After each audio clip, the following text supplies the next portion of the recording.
Exercice 1. On donne les deux intégrales i et j. Question 1. Calculer i plus j et i moins j.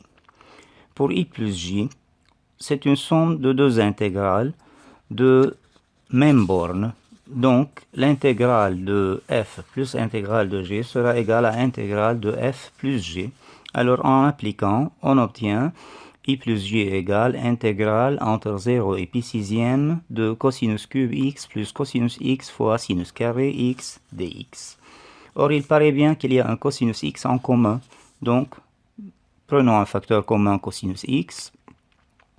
On aura cosinus carré plus sinus carré dedans, ce qui fait 1. Donc, on obtient finalement intégrale de cosinus x entre 0 et pi sixième, où est la primitive de cosinus x, c'est sinus x. On obtient alors sinus x entre 0 et pi sixième, ce qui fait 1 demi. C'est sinus pi sixième moins sinus 0, c'est donc 1 demi, puisque sinus pi sixième égale 1 demi et sinus 0 égale 0.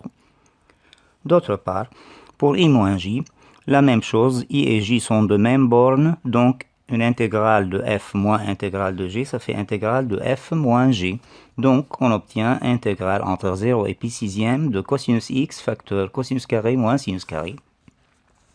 Donc, c'est une intégrale de cosinus x fois cosinus 2x, parce que cosinus carré x moins sinus carré x égale cosinus 2x. Mais le produit de deux cosinus est linéarisable par la formule cosinus a cosinus b égale 1 demi-facteur de cosinus a moins b plus cosinus a plus b. Or, cosinus a moins b, ça donne cosinus de moins x, mais cosinus de moins x égale cosinus x, c'est pourquoi alors on a mis directement cosinus x. Par suite, on obtient 1 demi-facteur de la primitive de cosinus x n'est autre que sinus x. La primitive de cosinus ax, c'est 1 sur a sinus ax.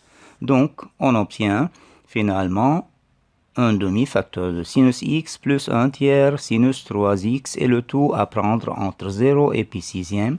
Puis en calculant la valeur numérique, on obtient 5 douzièmes.